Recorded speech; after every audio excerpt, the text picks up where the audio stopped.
আসসালামু আলাইকুম সবাইকে আমাদের আরেকটি ভিডিও লেসনে স্বাগতম। আমরা এখানে আমাদের এই চ্যানেলে নিয়মিত চেষ্টা করছি কেমব্রিজের বিভিন্ন সিরিজ আইএলটিএস এর বই থেকে আপনাদেরকে কিছু রিডিং এর প্যাসেজ সলভ করে দেওয়ার জন্য, যাতে আপনাদের পরীক্ষার প্রস্তুতি আপনারা ভালোভাবে নিতে পারেন। এছাড়া আমাদের কাছে প্রচুর রিকোয়েস্ট আসতেছে নতুন নতুন যে বইগুলো আসছে 17, 18 এবং 16 থেকে স্পেশালি আমরা যাতে সলভগুলো করে দিই। আমি এখানে একটি আপডেট জানিয়ে রাখি, যেহেতু আমি এখন বাংলাদেশের বাইরে একটু অবস্থান করছি, সো আমার জন্য আসলে কাজের ফাঁকে লেসনগুলো প্রিপেয়ার করা একটু কঠিন হয়ে যাচ্ছে, বাট আমি আমার সর্বোচ্চ চেষ্টা করতেছি যাতে আপনাদেরকে নিয়মিতভাবে কিছু ভিডিও আকারে কিছু সলভ দেওয়া যায় এই আর কি। আর আশা করি আমাদের যে সলিউশনের পদ্ধতিগুলো আপনাদের ভালো লাগে। যদি আসলে এই চ্যানেলটি থেকে আপনারা উপকার পেয়ে থাকেন, তো আমি আশা করবো যে আপনারা সবাই আমার চ্যানেলটি সাবস্ক্রাইব এবং শেয়ার করে দিবেন সবার সাথে, এবং অন্যদেরকেও সাবস্ক্রাইব করতে উৎসাহিত করবেন। সো আজকে আমরা বরাবরের মতোই আরেকটি একাডেমিক প্যাসেজে সলভ করব। সেটা হচ্ছে গত যে ভিডিও লেসনে আমরা কেমব্রিজ আইএলটিএস একাডেমিক 17 এর টেস্ট 2 এর প্যাসেজ 1টি সলভ করেছিলাম। আজকে ক্লাসে আমরা টেস্ট 2 এর প্যাসেজ 2টি সলভ করব। সো আমরা সরাসরি ক্লাসে চলে যাচ্ছি। তো আপনারা দেখতে পাচ্ছেন যে এখানে আমাদের রিডিং প্যাসেজ 2 টপিক টাইটেলটা হচ্ছে second attempt at domesticating the tomato. So এখানে টমেটো গাছ নিয়ে নিশ্চয়ই একটা গবেষণা বোঝা যাচ্ছে, যেহেতু ডোমেস্টিকেটিং এর কথা বলা হচ্ছে আর অ্যাটেম্পটের কথা বলা হচ্ছে, বোঝা যাচ্ছে এটা গবেষণাধর্মী একটা টপিক হতে যাচ্ছে আমাদের জন্য। আমরা একটু প্যাসেজ গুলো দেখে নিই, একটু খেয়াল করি এখানে কি কি আছে। সো আপনারা যদি খেয়াল করেন দেখবেন এই প্যাসেজে মোটামুটি এ, বি, সি, ডি এবং ই এই 5টা সেকশন দেওয়া আছে। আমি এটাকে সেকশন বলছি এই কারণে প্রতিটি সেকশনের ভিতরে কয়েকটি করে প্যারাগ্রাফ আছে। সো এই সেকশন গুলো পড়ে আমাদেরকে পাশে যে প্রশ্নগুলো রয়েছে এগুলা সলভ করতে হবে। সো আমি আর এই প্যাসেজের শুরুতে কি আছে এগুলো পড়তে যাচ্ছি না, যেহেতু এটা রিডিং প্যাসেজ 2। এখানে অলরেডি আমাদের অনেক সময় লাগবে বেশি, কাজে আমরা টাইম ওয়েস্ট না করে কোয়েশ্চেন সেট গুলোতে চলে যাচ্ছি। সো পরীক্ষাতে বিভিন্নভাবে মানুষ প্রশ্নের উত্তরগুলো সলভ করে থাকে। সো আমার পদ্ধতিটা হয়তো একটু অন্যরকম হতে পারে অনেকের কাছে। আপনাদের কাছে আসলে আপনারা কয়েক ধরনের পদ্ধতি ট্রাই করে দেখবেন, যেটা আপনাদের ভালো মনে হয় আপনি সেটা অ্যাপ্রোচ করবেন। আমার কাছে আসলে সিরিয়াল ব্রেক করে কোয়েশ্চেন গুলাতে অ্যাটেম্প করাটা অনেক সময় একটু ডিফিকাল্ট হয়। সো আমি চেষ্টা করি সর্বোচ্চ পরিমাণ যাতে একই সিরিয়ালে সবগুলো প্রশ্নের উত্তর দেওয়ার, এতে করে আমি কমফোর্টেবল ফিল করি। বাট এর মানে এই না যে আপনারা এটা করতে পারবেন না। ফর এক্সাম্পল এখানে যে প্রশ্নগুলো আছে 14 থেকে 18, তো আপনারা দেখেন এই কোয়েশ্চেনের টাইটেলটা হচ্ছে which section contains the following information. তার মানে হচ্ছে এটা হচ্ছে আইডেন্টিফাইং ইনফরমেশন জাতীয় কোয়েশ্চেন, তার মানে হচ্ছে এটা সিকোয়েন্স ফলো করবে না। সো যেহেতু এই কোয়েশ্চেনে কোনো সিকোয়েন্স ফলো করবে না, আমরা কিন্তু আসলে জানি না যে আমরা 14 আনসার এ হবে, 15 আনসার বি হবে, এরকম করে আমরা বলতে পারবো না। তারা আমাদেরকে বলেছে যে এই তথ্যগুলো কোন সেকশনের সাথে ম্যাচ করতেছে, ওই সেকশনের সাথে রিলেটেড অ্যালফাবেটটা আমাদেরকে প্রশ্নের পাশে উত্তর হিসেবে বসিয়ে দিতে হবে, এ বি সি ডি ই এই আকারে। সো এই কোয়েশ্চেনটাকে অনেকে একটু ভয় পান, বিকজ এটা যেহেতু সিকোয়েন্স ফলো করে না, এক্স্যাক্টলি কোন ভাবে আমরা পড়লে আমাদের উপকার হবে আমরা জানি না। তো আমরা দেখেন এখানে একটা গেস করতে পারি। এখানে একটা ছোট্ট পদ্ধতি হচ্ছে এটা বোঝার, জাস্ট আপনাদেরকে একটু রিল্যাক্স করার জন্য আমি বলতেছি, so that you don't feel extremely confused in exam hall. আমাদের কিন্তু সেকশন আছে 5টা, A B C D E, আর আমাদের কোয়েশ্চেন আছে কিন্তু 5টা, 14, 15, 16, 17 এবং 18। আমরা ধরে নিতে পারি যদি একটা আনসার রিপিটও হয় তবুও অ্যাটলিস্ট এ বি সি ডি ই এই 5টার মধ্যে অন্তত 4টা এই আনসারগুলোর সাথে ম্যাচ করবে। আমাদের কাছে সবচেয়ে চ্যালেঞ্জিং টা হতে পারে হয়তো একটা সেকশন আমরা পড়বো সেখান থেকে আমরা কোনো উত্তর পাবো না, এরকম হতে পারে। মানে দুটো কোয়েশ্চেনের আনসার একই লেটার হতে পারে, এটা আমাদেরকে ধরে রাখতে হবে। আদার দেন দ্যাট এখানে আর তেমন কোনো সমস্যা হওয়ার কথা না। সো এখানে আমাদেরকে যেটা করতে হবে, আমরা সবগুলো প্রশ্ন আগে পড়ে নিব এবং সেখান থেকে আমাদের কিওয়ার্ড গুলো দাগিয়ে নিব, এবং তারপরে আমরা একটা একটা করে চেষ্টা করবো আর কি যে যত দ্রুত পারি আমরা পড়ে সেখান থেকে আমরা কোন আনসার গুলো কিভাবে আসে এটা ম্যাচ করানোর চেষ্টা করব। সো আমরা প্রশ্নগুলো সিকোয়েন্সিয়ালি পড়ে প্রথমে কিওয়ার্ড গুলো দাগিয়ে নিব এবং তারপরে আমরা একে একে সবগুলো প্যারাই পড়ার চেষ্টা করব। তো এতে করে হয়তো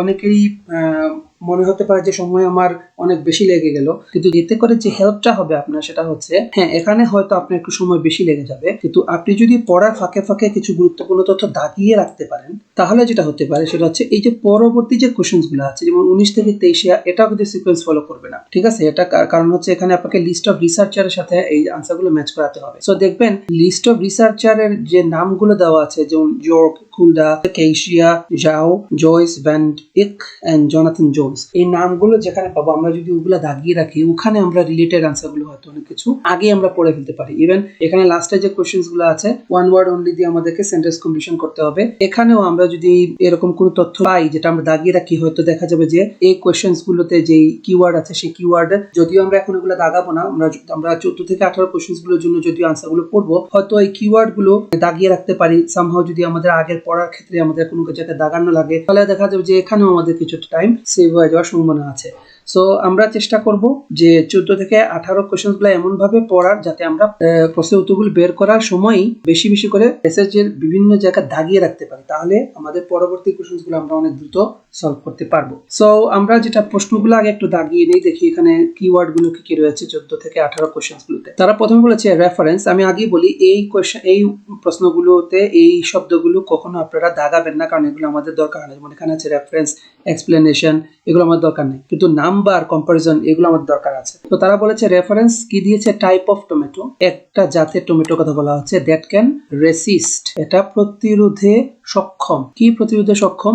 এ ডেঞ্জারাস ইনফেকশন, একটা ভয়ঙ্কর ধরনের ইনফেকশন বা ক্ষত বা যেটা থেকে রোগ ছড়ায়, এই ধরনের একটা বিষয়কে সে রেসিস্ট করতে পারে বা প্রতিরোধ করতে পারে। দ্বিতীয়ত বলা আছে explanation of how problems can arise, সমস্যা উৎপত্তি হতে পারে, জন্ম নিতে পারে, ফ্রম ফোকাসিং, কি থেকে, যদি ফোকাস করা হয়, only on a certain type of tomato plant, যদি একটা নির্দিষ্ট টমেটো প্লান্টের দিকে নজর দেওয়া হয় বা ফোকাস করা হয়, তাহলে এখান থেকে কিছু সমস্যার জন্ম হতে পারে। এবং প্রবলেম কিন্তু প্রবলেম বলে না, দেখেন প্রবলেমের পর একটা এস আছে, দ্যাট মিন্স এখানে প্লুরালের কথা বলা হচ্ছে। এটা আমাদের একটা গুরুত্বপূর্ণ বিষয় হতে পারে যে অনেকগুলা প্রবলেম হয়তো অ্যারাইজ করতে পারে। তারপরে যে কোশ্চেন বলা হচ্ছে a number of examples of plants, প্লান্টের কিছু এক্সাম্পল দেওয়া হয়েছে। এ নাম্বার অফ মানে কি অনেকগুলা প্লান্ট, একের অধিক।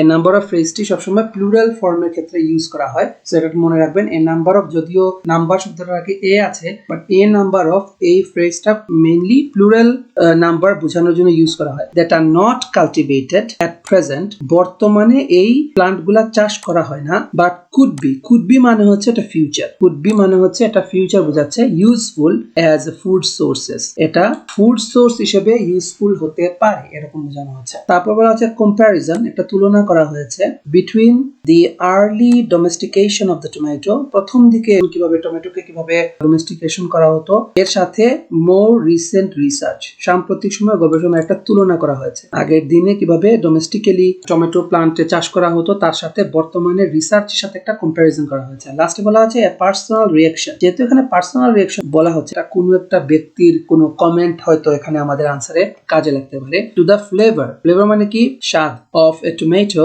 একটা টমেটোর স্বাদের কথা বলা হচ্ছে। দ্যাট হ্যাজ বিন, এই টমেটোটা কি করা হয়েছে, জেনেটিক্যালি এডিটেড বা মডিফাইড বলতে পারি আমরা, এটাকে জেনেটিক্যালি এই ফ্লেভারটাকে এডিট করা হয়েছে বা টমেটোটাকে এডিট করা হয়েছে, যার ফ্লেভারের সম্বন্ধে একটা রিঅ্যাকশন কথা বলা হয়েছে। এই 5টা কোশ্চেন আমরা আগে সলভ করার চেষ্টা করব। এখন আমরা কিন্তু জানি না যে কিভাবে আমরা এই কোশ্চেন গুলো পড়বো, সো আমরা যেটা করতে পারি, আমরা সরাসরি সেকশন এ থেকেই পড়া শুরু করতে পারি যদি আমরা এখানে এই 5টার মধ্যে কোনো একটা আনসার পাই। সো আমরা একটু পড়ি, it will take time guys. আমি যেহেতু আপনাদেরকে প্রশ্নের উত্তরগুলো বলতেছি, এখানে আমাদের একটু সময় লাগতে পারে, so forgive me, but at the same time I can guarantee you যে আমরা যদি একটু সুন্দরভাবে দাগিয়ে যদি এটা পড়তে পারি, তাহলে আমাদের কিন্তু অনেক প্রশ্নের উত্তর হয়তো আমরা এখানে পেয়ে যেতে পারবো, হয়তো পরবর্তী কোশ্চেন্স গুলোরও কিছু উত্তর আমরা হয়তো এখান থেকে নিয়ে আসতে পারবো। তো আমরা একটু দেখি, এখানে বলেছে it took at least 3000 years for humans to learn how to domesticate the wild tomato and cultivate it for food. তো এটা বাংলা অর্থ দাঁড়াচ্ছে এটাই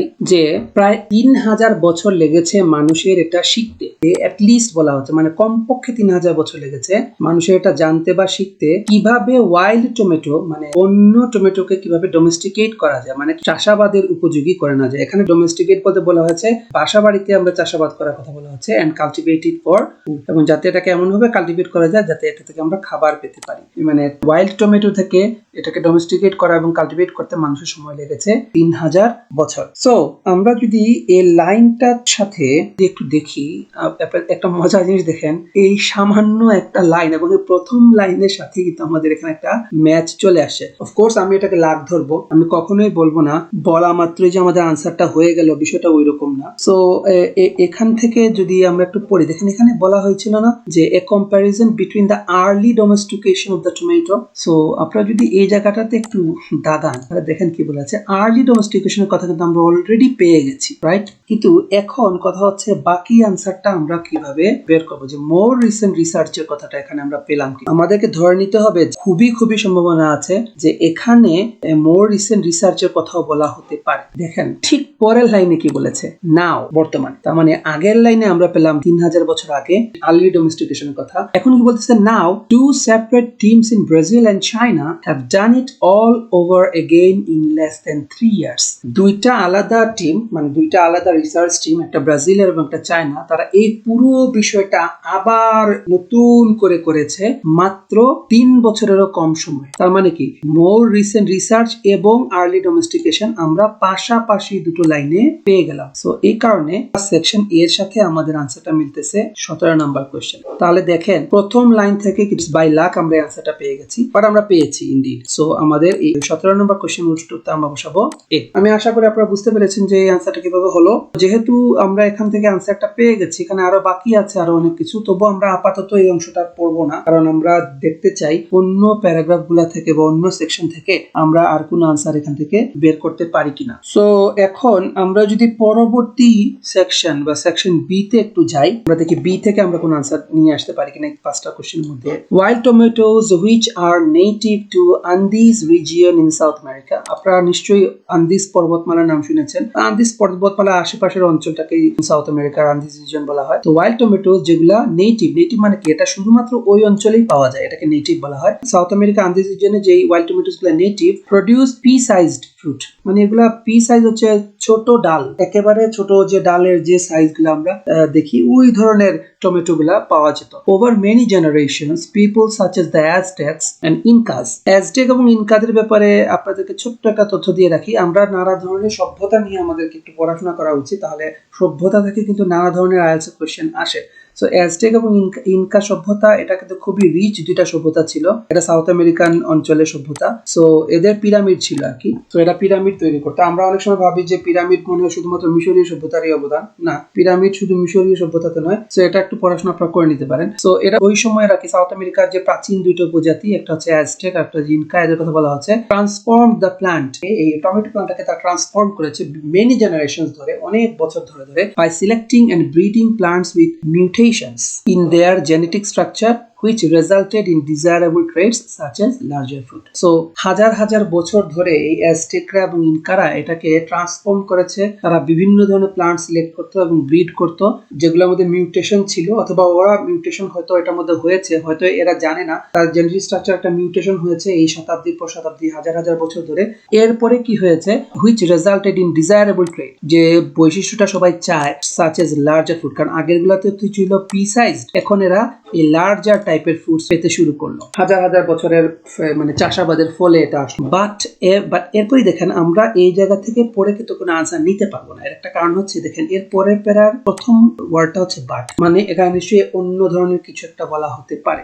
So but every time a single plant with a mutation is taken from a larger population for breeding, much genetic diversity is lost. একটা single plant যেটার মধ্যে একটা mutation আছে, এটা যদি লার্জার পপুলেশন থেকে নেওয়া হয়, তার মানে কি হয়, এই ধরনের গবেষণার ফলে যেটা দেখা যায় যে এর মধ্যে জেনেটিক ডাইভার্সিটি লস্ট হয়ে যায়। তার মানে হয়তো তার মধ্যে একটা খুব ভালো জেনেটিক গুণ ছিল, এই বৈশিষ্ট্যগুলা এই মিউটেশন এর উপরে গবেষণা বা ব্রিডিং এর কারণে এই ডাইভার্সিটিটা নষ্ট হয়ে যায় বা হারিয়ে যায়। And sometimes the desirable mutations come with less desirable trait, এবং যে মিউটেশন গুলো আপনি আশা করতেছেন যে এই মিউটেশন থেকে একটা ভালো রেজাল্ট পাওয়া যাবে, অনেক সময় দেখা যায় এর রেজাল্টটা আসলে হয় কম, বা যেটা ডিজায়ারেবল না ওই ধরনের রেজাল্ট চলে আসে। ফর ইনস্ট্যান্স, একটা উদাহরণ তারা দিয়েছে, the tomato strains grown for supermarkets have lost much of their flavor. ঠিক আছে, সুপারমার্কেটে বিক্রি করার জন্য যে টমেটো স্ট্রেন দিয়ে, এটা নিশ্চয়ই তার জাত বোঝানো হচ্ছে, যে জাতগুলো এখন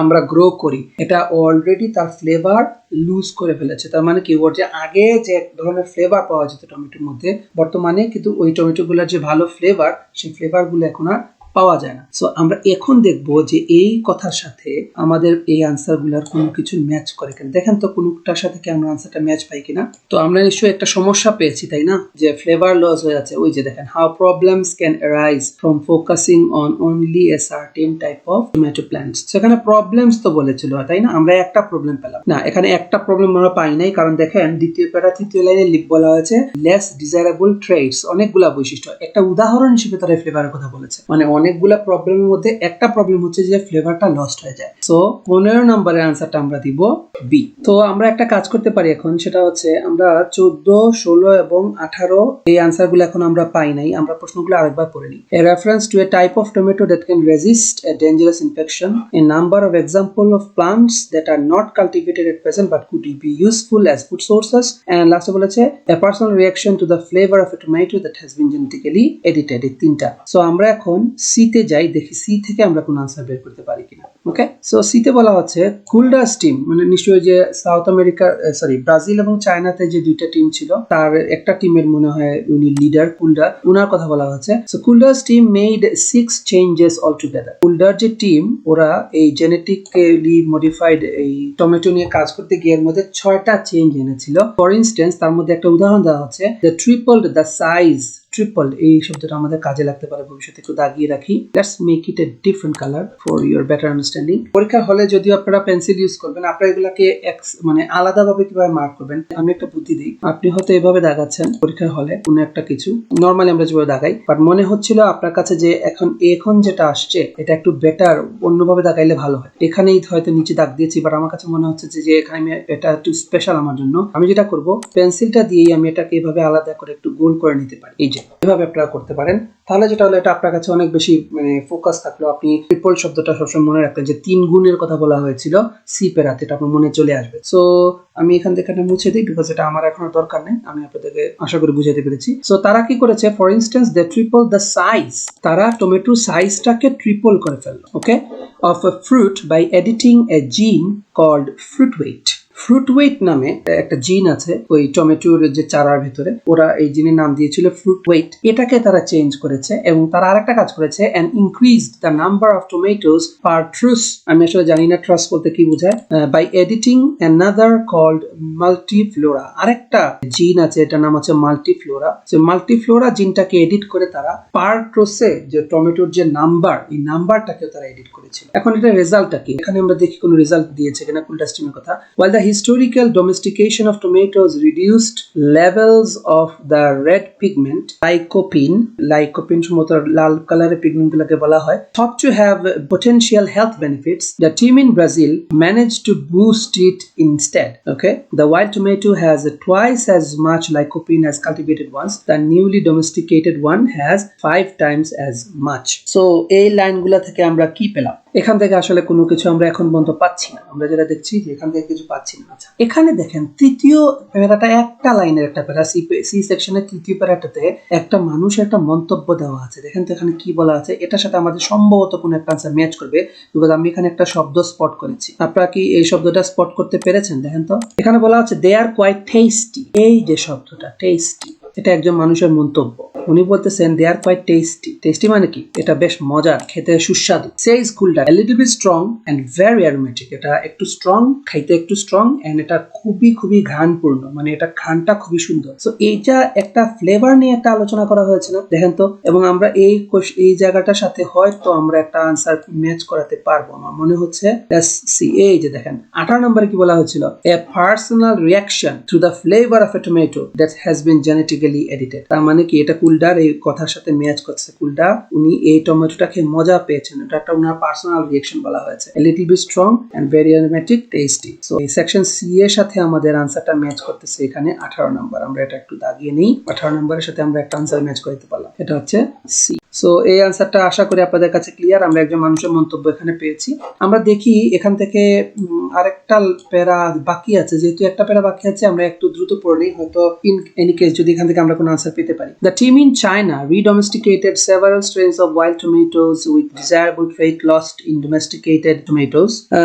ওরা কি বলেছে, চায়নার যে টিমটা ওরা রিডোমেস্টিকেট, তারা আবারও বেশ কিছু স্ট্রেইনের টমেটো গুলাকে, ওয়াইল্ড স্ট্রেইনের টমেটো গুলাকে নতুন ভাবে রিডোমেস্টিকেট করার চেষ্টা করেছে with desirable traits lost in domesticated tomato. In this way they manage to create a strain resistant.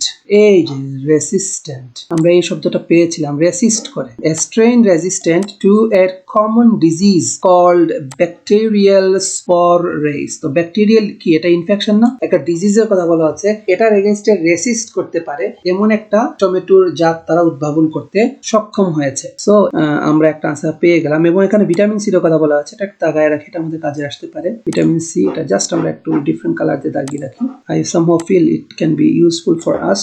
Okay, so কি বলেছে, আমরা এই লাইনটা পড়ি। In this way they manage to create a strain resistant, এটা রেজিস্ট করতে পারে এমন একটা বৈশিষ্ট্যের মধ্যে আসছে, to a common disease called bacterial spot race. Bacterial spot race নামে একটা ডিজিজের এগেইনস্ট এটা প্রতিরোধ করতে পারে। তো এটাও সিটি আমরা পেয়েছি, এটা ম্যাচ করে। একদম প্রথমে কি বলা হয়েছিল, 14 number question, a reference to a type of tomato that can resist a dangerous infection. So এই কোশ্চেনের আনসারটা হবে সি। তাহলে আমরা 4টা কোশ্চেন আনসার অলরেডি পেয়ে গেলাম, আমাদের বাকি আছে শুধু 16 নম্বর। 16 নম্বর কি বলেছে, এখন আপনাদেরকে যেটা করতে হবে, দেখেন এখানে আমরা একটু গ্যাম্বল করব। 16 নম্বরের জন্য আমাদেরকে এখন, যেহেতু আমরা এ বি সি সবগুলো পড়ে ফেলেছি, এখন আমাদের আনসার ধরে নিতে পারি আইদার ডি অথবা ই আমাদের আনসার হবে, কিন্তু তখন আমরা কোনটা পড়বো, এই জন্য আপনাদেরকে যেটা করতে হবে, এই জায়গাটাতে ভালো করে এই কিওয়ার্ড গুলো একটু পড়তে হবে। বলা হয়েছে a number of example of plants, example of plant, অনেকগুলো প্ল্যান্টের উদাহরণ আছে, নাম্বার অফ এক্সাম্পলস, বেশ কয়েকটা উদাহরণ এখানে দেওয়া হয়েছে, of plants that are not cultivated at present, যেটা বর্তমানে কাল্টিভেট করা হয় না, but could be useful as food sources, বা এটা হয়তো ফুড সোর্স হিসেবে ব্যবহার করা যেতে পারে। সো আমরা এখন খুঁজবো, বেশ কয়েকটা প্লান্টের কথা বলা হয়েছে, কি হয় নি, আমরা একটু ডিপলি। মিনওয়াইল জয়েস ভ্যান, একটু দ্রুত পড়তে হবে, খুব দ্রুত আমরা দেখবো। জয়েস ভ্যান ডাইকের কথা আমরা পেলাম, এখানে একটু দাগায় রাখি, এটা আমাদের কাজে লাগতে পারে। এখানে ভ্যান ডাইকে, পুরোটাই ভ্যান ডাইকের এক্সপেরিমেন্ট। পরে পেরাতে জয়েস ভ্যান একের কথা বলা আছে, জয়েস ভ্যান একে। এখানে আমরা golden berry, ground cherry for the first time বলা হয়েছে। আচ্ছা, আমরা দুইটা প্লান্টের কথা পেয়েছি, একটা হচ্ছে গ্রাউন্ড চেরি আর গোল্ডেন বেরি। কিন্তু এখান থেকে কি আমাদের আনসার সাথে একটা ম্যাচ করে, আমাদের কোশ্চেনে কি ছিল আমরা একবার পড়ি। আমাদের কোশ্চেনে ছিল number of examples of plants that are not cultivated at present but could be useful as food sources. বর্তমানে এটাকে কাল্টিভেট করা হয় না, আমরা একটু দেখি তো এখানে বর্তমানে কাল্টিভেট করা হয় কি হয় না। তারা বলেছে use the same approach for the first time, তার মানে এটা অলরেডি তারা কাল্টিভেট করেছে। সো এটা আমাদের আনসার হওয়ার সম্ভাবনা নাই। গ্রাউন্ড চেরির কথা এখানে বলা হয়েছে, তারপরে পেরাতে না, এখানে আমরা শুধু দুইটার কথা পেয়েছি, কিন্তু এখানে শুধু গ্রাউন্ড চেরি নিয়ে আলোচনা করেছে। বাট আমরা যদি একটু কষ্ট করে ই প্যারাগ্রাফে যাই, তাহলে দেখেন আমরা আগে দাগায় নেই, ই প্যারাগ্রাফের শুরুতে জোনাথন জোনসের কথা বলা আছে, তার মানে জোনাথন জোনসের কথা আমরা এই প্যারাগ্রাফে পাবো। কিন্তু এখানে গাওয়েরও একটা কমেন্ট আছে, মজার বিষয়, কুলডাও একটা কমেন্ট এখানে করেছে। কিন্তু সেকেন্ড প্যারাতে দেখেন, আপনাদের এখানে একটা কথা বলে রাখি, সেকেন্ড প্যারাতে দেখেন 3টা ডিফারেন্ট প্লান্টের কথা পেয়েছি। এটা টমেটো গাছ না, একটা হচ্ছে ফক্সটেল, একটা হচ্ছে ওট গ্রাস, আর একটা হচ্ছে কাউপি। এই 3টাই কিন্তু টমেটো না, অন্য জাতের প্লান্টের কথা বলা হচ্ছে। আমরা এই লাইনটা একটু, এই প্যারাটা একটু পড়তে পারি, দেখি বলেছে। সো ই সেকশনের 3য় প্যারাতে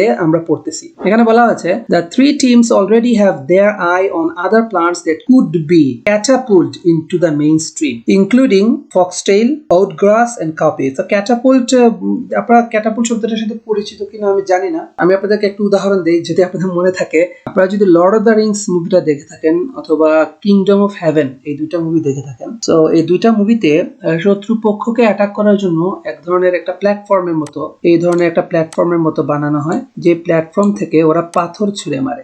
আমার মনে হয় যে আপনারা এটা বুঝতে পেরেছেন আমি কি বুঝাতে যাচ্ছি আপনাদেরকে। যারা মুভি টুভি দেখেন, আমি খুবই মুভি এনথুজিয়াস্ট, আমি নানা ধরনের মুভি দেখি। সো এই উপর থেকে এরকম এখান দড়ির মতো করে এখান থেকে একটা বড় রক টেনে ওটা ছেড়ে দেওয়া হয়, যেটা প্রতিপক্ষের দুর্গে গিয়ে আঘাত হানে, সামথিং লাইক দ্যাট। তো এইভাবে গিয়ে এটা ছুঁড়ে মারলে এটা এখান থেকে নিচ দিয়ে টান দিয়ে তারপরে যখন ছেড়ে দেওয়া হয়, এটা অনেকটা গুলতির মতো কাজ করে, এটাকে ক্যাটাপুল্ট বলা হয়। তো ক্যাটাপুল্ট দিয়ে বোঝা হচ্ছে এটা দ্রুত গতিতে এটা মেইন স্ট্রিমে ঢুকে যাবে, এই ধরনের একটা কিছু এখানে বলা হয়েছে।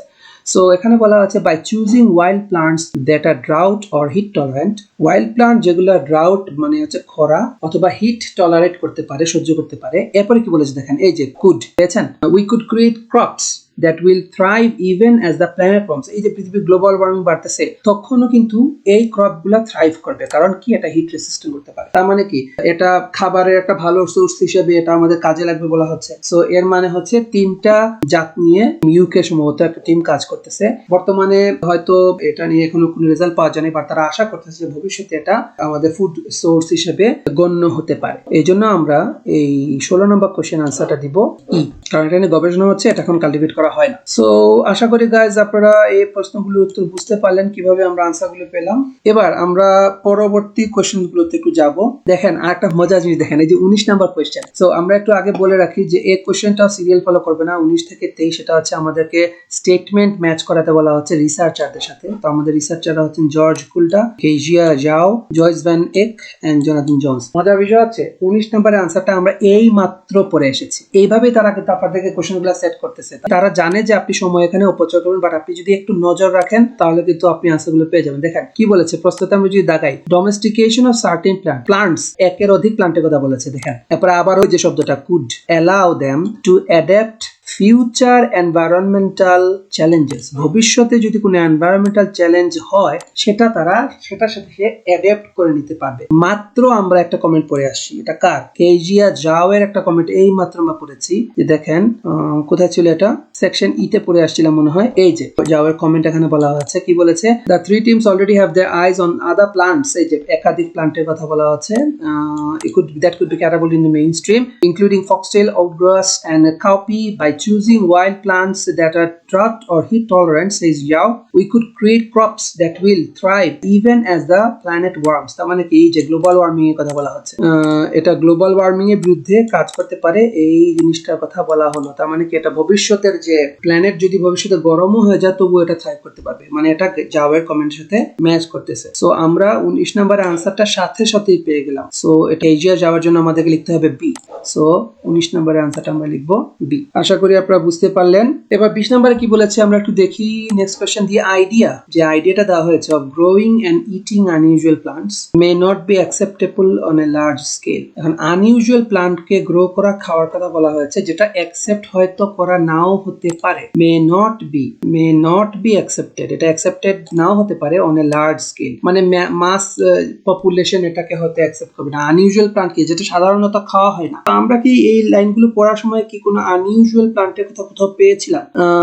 যেহেতু এখানে আনইউজুয়াল অনেকগুলো প্লান্টের কথা বলা হয়েছে, ই প্যারাগ্রাফে কিন্তু আমরা অনেকগুলো প্লান্টের কথা পেয়েছিলাম। আমাদেরকে জাস্ট দেখতে হবে এই প্লান্টস গুলা আনইউজুয়াল কিনা। দেখেন এই যে দেখেন ই প্যারাগ্রাফের শুরুতে দ্বিতীয় প্যারাতে কিন্তু আমরা তিনটা প্লান্টের কথা পেয়েছিলাম যেগুলো এখন খাওয়া হয় না। একটা হচ্ছে ফক্সটেল, একটা হচ্ছে ওটগ্রাস এবং একটা হচ্ছে কাউপি। কিন্তু ফার্স্ট প্যারাটাতে যদি আপনি দেখেন, এখানে দেখেন জোনাথন জোনসের একটা কমেন্ট আছে। এখানেই দেখেন আমি আরেকটা আনসার আমরা খুব দ্রুত গতিতে পেয়ে গেলাম। দেখেন, this approach could boost the use of many obscure plant. এই যে অবসকিউর মানে কি, এই প্লান্ট গুলো আমরা চিনি না এখনো ভালো করে, মানে কি এটা সম্বন্ধে মানুষের আইডিয়া খুবই কম। আনক্লিয়ার জিনিসটাকে আমরা অবসকিউর বলি। অবসকিউর এখানে প্লান্ট হিসেবে অবসকিউর বলা হচ্ছে কারণ এটা খাওয়া যায়, এই জিনিসটা আমরা এখন জানি না। সো এই যে বিষয়টা অবসকিউর প্লান্টের কথা বলা হচ্ছে, কে বলেছে? জোনাথন জোন্স বলেছেন, of the Sainsbury lab in the UK. But it will be hard, এই যে দেখেন এটা কঠিন হতে পারে। It will be hard for the new foods, এই যে নতুন ফুডগুলো এটা হার্ড হতে পারে to grow so popular with farmers and consumers. মানে কি যে লার্জ স্কেলের কথা যে বলেছিল, ফার্মার্স এবং কনজিউমাররা that they become new staple crops. এই যে আনইউজুয়াল প্লান্টগুলো যে স্টেপল ক্রপ হয়ে যাবে, এটা কিন্তু একটু হার্ড হতে পারে। তার মানে কি এই পুরো প্যারার যে এই অংশটার সাথে আমাদের সবচেয়ে ভালো ম্যাচ করতেছে জোনাথন জোনসের কমেন্ট। আমরা এটা আনসারটা দিব ডি, কারণ এখানে আনইউজুয়াল প্লান্টগুলো অ্যাকসেপ্ট করবে না, এই জিনিসটা আমরা এখানে পেয়েছি। Okay, I hope you got it. পরবর্তী question, it is not advisable, উপদেশ দেওয়া হচ্ছে না, যে এটা বিরত থাকার জন্য বলা হচ্ছে, এটা অ্যাডভাইস করা হচ্ছে না। কি অ্যাডভাইস করা হচ্ছে না? For the future direction of certain research to be made public. আচ্ছা, মেড পাবলিক এর অর্থটা আপনাদের একটু বলি। Research to be made public মানে হচ্ছে রিসার্চ কিন্তু দেখেন খুব সেন্সিটিভ একটা বিষয়, এটা আমাদেরকে বুঝতে হবে। সকল রিসার্চ যদি সবাই জেনে যায়, এটা কিন্তু অনেক ক্ষেত্রে ভালো জায়গাতে ক্ষতি ডেকে আনতে পারে। তো রিসার্চ মেড পাবলিক মানে কি সাধারণ জনগণকে রিসার্চের ব্যাপারে জানানো। ওকে, কারণ একটা রিসার্চের কিন্তু ভালো দিকও আছে, খারাপ দিকও পার্থক্য আছে, কতটুকু অংশ জনগণ জানবে বা জানবে না এই বিষয়টা নিয়ে এখানে বলা হয়েছে। সো তারা বলতেছে এটা অ্যাডভাইস করা হচ্ছে না যে ভবিষ্যতে এই কিছু কিছু রিসার্চের ফিউচার ডাইরেকশনটা কোন দিকে যাবে, ভবিষ্যতে এই রিসার্চটা কোন দিকে মোড় নিতে পারে, এটা জনগণকে জানানো, এটা অ্যাডভাইস করা হচ্ছে না। এই কথাটা কে বলেছে? তো আমরা একটু দেখি দুজনের কমেন্টটা আমরা পেয়েছি, একটা জোনাথন জোন্স এবং একটা হচ্ছে কেজিয়া যাও। তো এখন আমরা একটু বাকি যে দুজন আছে ওদের কমেন্টের ভিতরে এগুলা কিছু পাই কিনা আমরা একটু দেখি। যেহেতু এটা ফিউচারের কথা বলা হচ্ছে, আমরা হয়তো ই প্যারাগ্রাফে আমরা আরো আনসার পেয়ে যেতে পারি। আমরা অলরেডি দুইটা আনসার এখান থেকে পেয়ে গেছি। এখানে দেখেন ই প্যারাগ্রাফে লাস্ট পেয়াতে কি মজা, আমরা একই জায়গা থেকে তিনটা আনসার পেয়ে গেলাম। ই প্যারার লাস্ট প্যারাগ্রাফে এখানে বলা হচ্ছে দেখেন, বাট কুলডা ডিডন্ট ওয়ান্ট, কুলডা চাচ্ছিলেন না, টু রিভিল, উনি প্রকাশ করতে চাচ্ছিলেন না, মানে কি এটা অ্যাডভাইস করা হচ্ছে না, উনি প্রকাশ করতে চাচ্ছিলেন না which species were in his team's site. Okay, because CRISPR মানে CRISPR এটা নিশ্চয়ই কোনো একটা সংস্থার নাম, has made the process so easy. ঠিক আছে, কারণ এই সংস্থা কি করেছে, পুরো বিষয়টাকে এত সহজ করে ফেলেছে সাধারণ জনগণ জেনে যেতে পারে, বাট উনি এটা চাচ্ছিলেন না। কেন বলতেছেন এই কথা উনি? এনিওয়ান উইথ দ্য রাইটস কি, যার কাছে একটা এইরকম রিসার্চের একটা ভালো দক্ষতা, সে যে কি হোক যার কাছে যদি থাকে, could go to their lab and do this, এটা কিন্তু যে কেউ এই রিসার্চটা করে ফেলতে পারে। এই ভয়ে কুলডা চাচ্ছিলেন না যে এই বিষয়টা ওনার টিমের বাইরে আর কেউ জানুক, বাট CRISPR জিনিসটাকে ইজি করে ফেলেছে, এটা নিয়ে উনি খুশি ছিলেন না। তার মানে কি, এটা হচ্ছে কুলডার কমেন্ট। সো আমরা তাহলে পেলাম যে এই বক্তব্যটার সাথে কুলডার কমেন্টটা সবচেয়ে ভালো ম্যাচ করতেছে। It is not advisable for future direction of certain research to be made public. So আমরা 21 আনসার দিব এ, জর্জ কুলডা। তারপর আমরা একটু দেখি কস্টের কথা বলা হচ্ছে। কস্ট মানে কি, খরচ। প্রেজেন্ট এফোর্টস, বর্তমান যে উদ্যোগ নেওয়া হয়েছে, চেষ্টা করা হচ্ছে, two domesticate one wild fruit, একটা ওয়াইল্ড ফ্রুটকে ডোমেস্টিকেট করার এখন বর্তমানে চেষ্টা করা হচ্ছে, মানে বন্য একটা প্রজাতিকে স্বাভাবিক একটা প্রজাতি বানানোর চেষ্টা করা হচ্ছে। আর লিমিটেড, এই প্রেজেন্ট এফোর্টটা একটা লিমিটেড, খুবই সংকীর্ণ, বাই দ্য কস্ট ইনভলভ, কারণ এর সাথে বেশ টাকা পয়সার বিষয় জড়িত আছে। আমাদেরকে এখন দেখতে হবে যে টাকা পয়সা বিষয়টা কোথাও জড়িত আছে কিনা আমরা দেখি। আমরা একটা কাজ করতে পারি, দেখেন আমরা অলরেডি কিন্তু জর্জ কুলডা, যাও এবং জোনাথন জোন্সের কথা পেয়ে গেছি। জয়েস ভ্যান ইকে তো একটা কমেন্ট আমরা আগের প্যারাতেই পাচ্ছি, তাই না? তো আমরা ওই প্যারাটাতেও বেশ কিছু কমেন্ট পাবো। ডি তে যদি আমরা যাই, আমরা এই জায়গাটাতে দেখি যে জয়েস ভ্যান ইক থেকে আমরা কোনো আনসার বের করতে পারি না। ইটস জাস্ট গাইস, এটা হচ্ছে আমার গাট ফিলিং। আমার গাট ফিলিংটা থেকে আমি বলতেছি যে এখানে জয়েস ভ্যান ইকে, কারণ আমি যেহেতু ই প্যারাগ্রাফে সবগুলো পেয়ে গেছি, ই প্যারাগ্রাফের উপরে জয়েস ভ্যান ইক আছে, আমি ওখান থেকে পড়ে তারপর উপরে দিকে যেতে পারি। এটা আমার গাট ফিলিং থেকে আমি বলতেছি। এবং মজার বিষয় হচ্ছে, আমি যখন আপনাদের সাথে কথা বলতেছি জয়েস ভ্যান ইকের ব্যাপারে, ঠিক তখনই আমার চোখে একটা শব্দ ধরা পড়েছে, কমার্শিয়াল ক্রপ। আপনি কি বুঝতে পেরেছেন কমার্শিয়াল মানে কি? বাণিজ্যিক। এটার সাথে কিন্তু টাকা পয়সার একটা বিষয় জড়িত আছে, তাই না? এর পরের লাইনে দেখেন আবার লেখা আছে উড বি এক্সপেন্সিভ, পাইছেন? তার মানে আমরা নিশ্চয়ই এখান থেকে আমরা আনসারটা পাবো, কারণ এখানে টাকা পয়সার বিষয় আছে। আবারও বলা আছে because of the need to pay. ঠিক আছে, তাহলে এই জায়গাটা আমাদেরকে একটু পড়তে হবে। আমরা আবার কোশ্চেনটা একটু পড়ে আসি। Let's see what happens in the question. Present effort to domesticate one wild fruit, একটা নির্দিষ্ট প্রজাতির কথা বলা হচ্ছে, এটাকে ডোমেস্টিকেট করার জন্য বর্তমানে যে চেষ্টাটা, আর লিমিটেড, এটা বর্তমানে লিমিটেড আছে, এটা বেশি সংকীর্ণ। কেন? কারণ এটার সাথে কস্ট ইনভলভ রয়েছে। সো আমরা একটু ডি প্যারাগ্রাফে যদি যাই, এখানে কি বলা হচ্ছে দেখেন তো, গ্রাউন্ড চেরির কথা বলা হচ্ছে। ডি সেকশনের সেকেন্ড প্যারাগ্রাফে যদি আমরা যাই, এখানে গ্রাউন্ড চেরির কথা বলা হয়েছে। বলা হচ্ছে গ্রাউন্ড চেরি, যে একটা জাতের কথা, গ্রাউন্ড চেরি হচ্ছে সেই জাত, আর already sold to a limited extent, এই যে দেখেন limited in the US, but they are hard to produce. ওই যে দেখেন এখানে আরেকটা বলা আছে, হার্ড টু প্রডিউস মানে কি, প্রডিউস করা খুব ডিফিকাল্ট। তার মানে কি, রিসার্চটা limited. Because of the plant has a sprawling growth habit and the small fruits fall off the branches when ripe। এখানে একটা প্রবলেম আছে এই প্লান্টে, সেটা হচ্ছে এটা খুব দ্রুত বর্ধনশীল একটা প্লান্ট, কিন্তু এর ফ্রুটগুলা খুব দ্রুত, ছোট ফ্রুটগুলা ব্রাঞ্চ থেকে পড়ে যায়, যখনই কি হয় পেকে যায় সাধারণত পড়ে যায়। When X team has edited the plants to increase fruit size, ওনারা এই প্লান্টটাকে এডিট করেছে ফ্রুটের সাইজটাকে যাতে যারা ইনক্রিজ করতে পারে, make their growth more compact and to stop fruit dropping। এরপর কি বলেছে দেখেন, there's potential for this to be a commercial crop। বলতেছে যে এই ক্রপটার মানে গ্রাউন্ড চেরি কিন্তু একটা কমার্শিয়াল ক্রপ হবার ভালো একটা পটেনশিয়াল রয়েছে, সম্ভাবনা আছে। বাট কিন্তু she adds, তিনি বলতেছেন that taking the work further, এই গবেষণাটাকে আরো সামনের দিকে নেওয়াটা উড বি এক্সপেন্সিভ, এটা বেশ ব্যয়সাধ্য বিষয়, because of the need to pay for a licence, কারণ এই কাজটা করতে গেলে একটা লাইসেন্সের জন্য পে করা লাগে for the CRISPR technology and get regulatory approval. মানে কি এই লাইসেন্সটা পেতে এবং অ্যাপ্রুভাল পেতে, এই দুইটা জিনিস পেতে বেশ টাকা পয়সা খরচ করা লাগে। কাজেই ভবিষ্যতের যে কাজটা, এটাকে আরো ফার্দার প্রোগ্রেস করাটা একটু খরচসাধ্য বিষয়। তার মানে কি এই কথাগুলোর সাথে আমাদের খুব ভালো ম্যাচ করতেছে জয়েস ভ্যান ইকের কথা। সো আমরা 22 এর আনসার দেব C. And of course finally, humans only make use of a small proportion of the plant food available on earth. মানুষ সারা পৃথিবীতে যে পরিমাণ প্লান্ট রয়েছে যেগুলোকে ফুড হিসেবে আমরা অ্যাভেইল করে থাকি, আমরা এর মধ্যে খুবই সামান্য প্রপোর্শন ফুড হিসেবে আমরা নিচ্ছি, যে পরিমাণ নেওয়ার কথা তার চাইতে খুবই কম। এখন আমি কিন্তু আপনাদেরকে আমার গাট ফিলিং থেকে বলতে পারি যে এই আনসারটা আমরা শুরুর দিকে পাবো। কারণ হচ্ছে কি জানেন, যখনই কোনো প্যারাগ্রাফে আপনি কোনো রিসার্চের কথা পাবেন, রিসার্চ বেসড কোনো প্যারাগ্রাফ পাবেন, it's just a small advice for you, a small suggestion for you. আপনারা এইভাবে এটাকে চিন্তা করতে পারেন। এখানে যখন একটা জেনারেল কমেন্ট করা হয়েছে যে আমরা মানুষরা খুব সামান্য একটা পরিমাণ ফুড হিসাবে যে প্লান্ট গুলো আমরা পেয়ে থাকি পৃথিবীতে, এই কথাগুলা কিন্তু শুরুর দিকেই থাকে। মানে এটা একটা হিস্টোরিক্যাল বিষয়ের মতো, দেন আস্তে আস্তে আস্তে আস্তে প্রোগ্রেস করে করে করে করে ভবিষ্যতের দিকে যায় এই কমেন্টস গুলা। So this comment somehow gives you the feeling যেটা হয়তো প্যাসেজের শুরুর দিকে থাকতে পারে। এখন আমরা এই জিনিসটা একটু ম্যাচ করিয়ে আসি, দেখি শুরুর দিকে কথাটা আছে কিনা। সেকশন এ তে দেখেন জর্জ কুলডার একটা কমেন্ট আছে চতুর্থ প্যারাতে, যেখানে ওনার একটা পরিচয় দিয়ে শুরু হয় কথাটা। তো সেকশন এ তে 1, 2, 3 এবং এই যে 4 নম্বর প্যারাগ্রাফ, আমরা এখানে একটু পড়ি কি বলেছে। This could transform what we eat, says George Kulda at the University of Münster in Germany, a member of the Brazilian team. ওই যে ব্রাজিলিয়ান টিমের যে লিড সায়েন্টিস্ট, ওনার কথা বলা হচ্ছে। এরপরে যেখানে কি বলা আছে, there are 50,000 edible plants in the world. পৃথিবীতে খাওয়া যায় এমন গাছের সংখ্যা হচ্ছে 50,000, but 90% of our energy comes from just 15 crops. কিন্তু আমরা সারা পৃথিবীতে মানুষরা যে এনার্জি আমরা পাচ্ছি, আমরা খাবার থেকে পাই, এর 90% আমরা পাচ্ছি মাত্র 15টা গাছ থেকে। 50,000 এডিবল প্লান্ট আছে পৃথিবীতে, কিন্তু এর মধ্যে আমরা 90% এনার্জি অ্যাভেইল করি মাত্র 15টা গাছ থেকে। আশা করি আপনারা বুঝতে পেরেছেন যে কেন আনসারটা এ থেকে আমরা নিব। জর্জ কুলডার সাথে এই আনসারটা খুবই ভালো ম্যাচ করতেছে, ঠিক আছে। So humans only make a use of small proportion of the plant food available on earth. So এই আনসারটা হবে এ। আই হোপ গাইজ আপনারা আনসারটা বুঝতে পারলেন। ওকে গাইজ, সো আমি আশা করি আপনারা কিভাবে আমরা আনসারগুলো পাচ্ছি বা আমি কিভাবে পদ্ধতিগুলো অবলম্বন করেছি আপনারা একটু বুঝতে পেরেছেন বা ধরতে পেরেছেন। এখানে কিন্তু গাইজ কিছু শর্টকাট আছে, কিন্তু বিষয়টা হচ্ছে কি জানেন, এই কোয়েশ্চেন্স গুলোতে স্পেশালি নো সিকোয়েন্স কোয়েশ্চেন্স গুলোতে, যেমন এই কোয়েশ্চেনটাও কিন্তু no sequence question. I think I should write this one for you. So no sequence কোয়েশ্চেনে একটা প্রবলেম হচ্ছে এক্স্যাক্টলি আপনি কিভাবে পড়বেন এটা নিয়ে অনেকে প্যানিক ফিল করে। সো এটা আসলে প্যানিক ফিল করার কিছুই নাই। আপনাকে যেটা করতে হবে, আপনাকে প্র্যাকটিস করে আসতে হবে, এবং আপনি যখন প্র্যাকটিস গুলো করা শুরু করে দিবেন একবার করে, আস্তে আস্তে কিন্তু আপনি লাইনঘাট বুঝে যাবেন।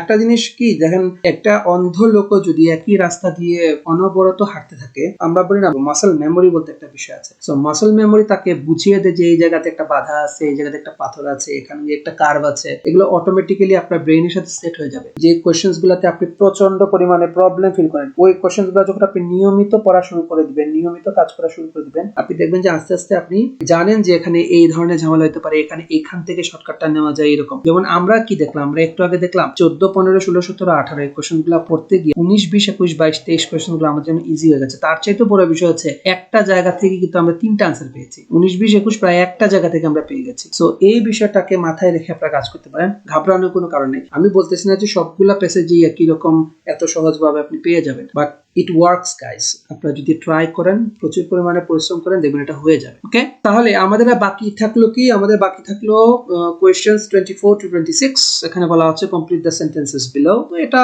সিকোয়েন্স ফলো করে আমরা জানি, আমরা জাস্ট দেখি যে আমাদের পড়ার থেকে আমরা এই আনসারগুলো আমরা সামহাউ বের করে ফেলতে পারি কি। ওয়ান ওয়ার্ড অনলি বলেছে, একটা ওয়ার্ড ইউজ করতে হবে। So very easy, nothing to B worried about. 24 বলা আছে an undesirable trait, একটা আনডিজায়ারেবল ট্রেট, যে ট্রেটটা আপনি চাচ্ছেন না, such as a loss of something, কোনো একটা কিছু loss, may be caused by a mutation in a tomato gene? আমার মনে হয় আমরা লস অফ সামথিং আমরা কোথাও পড়েছি। সো গাইজ, আপনারা কি মনে পড়ে যে আপনারা লস অফ সামথিং কোথাও পড়েছিলেন? একটু চিন্তা করে দেখেন তো আপনারা লস অফ সামথিং কোথাও পড়েছিলেন কিনা। হ্যাভ লস্ট একটা উদাহরণ দেওয়া হয়েছিল, কোনো একটা টমেটো চারা সে একটা জিনিস লস্ট করেছে। এই যে দ্বিতীয় প্যারাতে আমরা দাগিয়ে রেখেছিলাম লেস ডিজায়ারেবল ট্রেটস, এই যে পেয়েছি। এই জন্য দাগানো খুব ইম্পর্টেন্ট গাইজ। আমি আবারও বলতেছি, এই দাগানোর কাজটা যদি আপনি ভালো করে শিখে ফেলতে পারেন, আপনি খুব দ্রুত অন্যান্যদের চাইতে অনেক ফাস্টার আপনি সলভ গুলো করে ফেলতে পারবেন। কি হয়েছিল, একটা লেস ডিজায়ারেবল ট্রেট হচ্ছে এই যে মিউটেশনের কথা এখানে আসছে। আমি একটু আগ থেকেই পড়ি। But every time a single plant with a mutation is taken from larger population for breeding, much genetic diversity is lost, and sometimes the desirable mutation come with a less desirable trait. For instance, the tomato strains grown for supermarkets, সুপারমার্কেটের জন্য যে tomato স্ট্রেনটা grow করা হয় have lost much of their flavor. So এই আনসারগুলো আমি একটু সবুজ colour দিয়ে দেখাই, একটু ভিন্ন কালার দিয়ে। সো তার ফ্লেভারটা সে লস করেছে। ওকে, সো আমাদের আনসারটা হবে 24-এর। আমরা আবার একটু পড়ি 24-এ কি বলেছিল। Undesirable traits such as loss of flavor may be caused by mutation in a tomato gene. Tomato জিনে মিউটেশনের কারণে তার ফ্লেভার লস হয়। সো ফ্লেভার বানানটা দুইভাবে লেখা যায়, এটা হচ্ছে FLAVOR অথবা FLABOUR। আপনারা দুটোর যে কোনো একটা লিখলে আপনাদের অ্যান্সারটা হবে। ওকে, I usually like to speak more of American English, but I prefer to write British. So আমি OUR দিয়ে লিখে অভ্যস্ত, but it doesn't matter, আপনি যে কোনো একটা লিখতে পারেন। 25 নম্বরের কোশ্চেনে কি বলা হচ্ছে, by modifying one gene in a tomato plant, একটা টমেটো প্ল্যান্টের একটা জিন মডিফাই করার মাধ্যমে, আমরা কিন্তু একটা জিনের নামও পেয়েছিলাম যেগুলো মডিফাই করা হচ্ছে, দুই একটা জিনের নামও পড়েছিলাম আমরা। Researchers made the tomato 3 times its original, আমরা কি 3 times পড়েছিলাম গাইস কোথাও? I know some of you are like laughing now, like you are smiling. Yes, এই যে ঠিক উপরে বি তে আমরা আনসার পেয়েছিলাম না, বির পরে যে সিকোয়েন্স ফলো করছে, ফ্লেভারের পরের প্যারাগ্রাফ, সি তে নতুন যে সেকশন, এখানে কি বলা আছে, Hulda's team made 6 changes altogether. For instance, the triple করেছিল কি, the size of fruit by editing a gene called fruit weight নামে জিনটাকে এডিট করে তারা যে ফ্রুটের যে সাইজ এটাকে তারা ট্রিপল করেছে। দেখেন এক্স্যাক্টলি যে শব্দটা আমরা দাগিয়েছি ওইটাই আমাদের আনসার। তাহলে ট্রিপল মানে কি 3 টাইমস কি বাড়িয়েছে, অরিজিনাল সাইজ। সো এই আনসারটা আমরা বেশ ইজিলি পেয়ে গেলাম, size. I hope you got it. And finally তারা বলেছে type of tomato which was not badly affected by something, এটা ব্যাডলি এফেক্টেড হয় নাই কোনো একটা জিনিস দিয়ে, and was rich in vitamin C. আপনাদের কি মনে পড়ে আমি ভিটামিন সিও কিন্তু দাগিয়েছিলাম, দেখেন এই যে কোশ্চেনটা ভিটামিন সি কিন্তু আমরা দাগায় আসছে এক জায়গাতে, আমরা জানি যে ওখানে আমাদের আনসারটা আছে। Was produced by team of researcher in China, এটা চায়নার একটা টিম প্রডিউস করেছে। ওকে, আমরা বলি type of tomato which was not badly affected by something and was rich in vitamin C was produced by a team of researchers in China. কিছুই দেখতে হবে না গাইস, শুধু দেখেন ভিটামিন সি কোথায় আছে, এই যে দেখেন। এখন আমাদেরকে দেখতে হবে ভিটামিন সি আমরা পেয়েছি সি সেকশনের 4th প্যারাগ্রাফে, আমাদেরকে দেখতে হবে এটা চায়নায় প্রডিউস করা হয়েছে কিনা। একদম দেখেন যেখানে ভিটামিন সি গেছি সেই প্যারাটা শুরু হয়েছে দ্য টিম ইন চায়না। তো বলেছে এটা একটা জিনিস দ্বারা not badly affected by something, এটা একটা জিনিস দ্বারা এফেক্টেড হয় না। দেখে একটু পড়ি তো, the team in China redomesticated several strains of wild tomato with desirable traits lost in domesticated tomatoes. In this way, they managed to create a strain resistant to a common disease called bacterial spot race, which can devastate yields. Yields হচ্ছে harvest করা আর কি, হারভেস্টের যে বিষয়টা বলা আছে। They also created another strain that is more salt tolerant. এখন এখানে একটা বিষয়, আমি যতই আনসারটা আপনাদেরকে বুঝায় বলি না কেন, আপনারা দেখবেন সিনোনিমের ব্যবহার যারা ভালো জানেন না, যে একটা শব্দ কিভাবে একটা বড় ফ্রেজের সিনোনিম হয়, বা এক ধরনের শব্দ আরেক ধরনের শব্দের কিভাবে সিনোনিম হচ্ছে, অ্যান্টোনিম হচ্ছে, এগুলো যদি আপনার ধারণা না থাকে তাহলে আনসারটা পাওয়া টাফ হয়ে যাবে। এখানে টলারেন্ট শব্দটার মানেটাই হচ্ছে নট ব্যাডলি এফেক্টেড বাই, কারণ সল্ট টলারেন্ট মানে কি, যেটা সল্টকে টলারেট করতে পারে, খারাপ জিনিসকে কিন্তু আমরা টলারেট করি, আমরা সহ্য করি, তাই না? তাহলে এখানে type of tomato which was not badly affected by, আমাদের আনসারটা হবে সল্ট, কারণ টলারেন্ট হচ্ছে নট ব্যাডলি এফেক্টেড বাই এর সিনোনিম, কারণ এটা এফেক্ট করতে পারে না। সো আনসারটা হবে salt. I hope guys আপনারা এটা বুঝতে পেরেছেন। So that's it guys.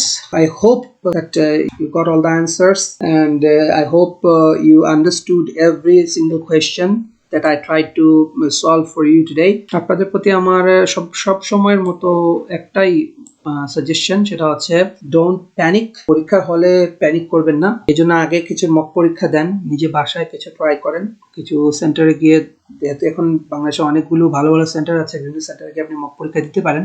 Mock পরীক্ষা দিয়ে যে সেন্টারে আপনি পরীক্ষা দিবেন সেখানে যেন তারা আপনাকে সলভগুলা দিয়ে দেয় বা সলভগুলা করে দেয়, আপনাদেরকে সাথে করে নিয়ে বসে যেন সলভগুলা করে, অথবা অ্যাটলিস্ট আপনি এমন একজনের সাথে ক্লাস করুন যিনি আপনাকে প্রতিটা প্রশ্নের উত্তর কিভাবে হলো সেটা যদি আপনাকে ভালো করে বুঝিয়ে দিতে পারেন। Otherwise this classes will just be exhaustive for you and you will not get any fruit from it. So আপনারা যেখানেই থাকেন, যে অবস্থাতেই থাকেন, একটা ভালো সিদ্ধান্ত নেন যে আপনি পরীক্ষার প্র্যাকটিসটা কিভাবে করবেন, বাসায় কিভাবে করবেন, যদি কোনো সেন্টারে বসে করেন, কোন টিচারের সাহায্য নিয়ে কিভাবে এটা করবেন, কোন ট্রেনারের সাহায্য নিয়ে, আর এমন ট্রেনার খুঁজে বের করেন যারা ট্রুলি এই সমস্যাগুলা আপনাদেরকে সলভ করতে সহায়তা করতে পারবেন। এমন ওনার যে স্কোর ভালো হলেই যে একজন ভালো ট্রেনার হওয়া যায়, আর স্কোর খারাপ থাকলেই যে একজন ট্রেনার খারাপ হয়ে যায়, বিষয়টা কিন্তু ওইরকম না। Of course scores says a lot about a person, but still এমন হতে পারে 5.5 বা 6 পেয়েছে এমন একজন লোক, কিন্তু সে আসলে কিন্তু রিডিং অনেক ভালো জানে, বাই লাক সে হয়তো পরীক্ষাটাতে খারাপ করেছে, এটা হইতে পারে। So try to find out those people,